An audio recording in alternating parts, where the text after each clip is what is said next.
গত 29 এপ্রিল 2025 খ্রিস্টাব্দ রাজশাহী জেলার দুর্গাপুর থানাধীন পালিবাজারে মিঠুনের বাঁশের আড়তের সামনে পাকা রাস্তার সম্মুখ হতে রাত 11:45টায় একটি অবৈধ আগ্নেয়াস্ত্র, বিদেশি পিস্তল, একটি ম্যাগাজিন ও 1 রাউন্ড গুলি উদ্ধারসহ একজন অবৈধ অস্ত্র ব্যবসায়ীকে গ্রেপ্তার করেছে রাজশাহী জেলার ডিবি পুলিশ। গ্রেপ্তারকৃত অভিযুক্তের নাম মোহাম্মদ শরীফ আলী।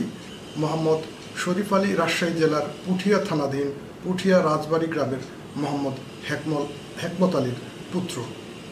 ডিবি পুলিশের এসআই নিরস্ত্র মোহাম্মদ মাহবুব আলম ফোর্স সহ গত 29 এপ্রিল 2025 খ্রিস্টাব্দ রাত 11:30টায় দুর্গাপুর বাজার ও তার সন্নিহিত এলাকায় বিশেষ অভিযান পরিচালনা করছিল।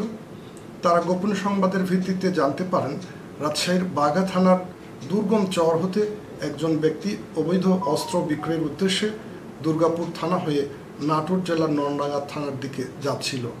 এমন সংবাদের ভিত্তিতে ডিবি পুলিশের এসআই নিরস্ত্র মোহাম্মদ মাহবুব আলম ফোর্স সহ গত 29 এপ্রিল 2025 খ্রিস্টাব্দ রাত 11:45টায় অভিযান পরিচালনা করে ডিবি পুলিশের উপস্থিতি টের পেয়ে দুর্গাপুর থানাধীন পালিবাজারের মোহাম্মদ মিঠুনের বাঁশের আড়তের সামনে পাকা রাস্তার সম্মুখ হতে সিএনজি থেকে নেমে পালানোর চেষ্টাকালে রাত 11:45টায় অভিযুক্ত মোহাম্মদ শরীফ আলীর দেহ তল্লাশি করে তার কোমরে কস্টেপ দিয়ে পেঁচানো অবস্থায় একটি অবৈধ আগ্নেয়াস্ত্র, বিদেশি পিস্তল, একটি ম্যাগাজিন ও 1 রাউন্ড গুলিসহ তাকে গ্রেফতার করে।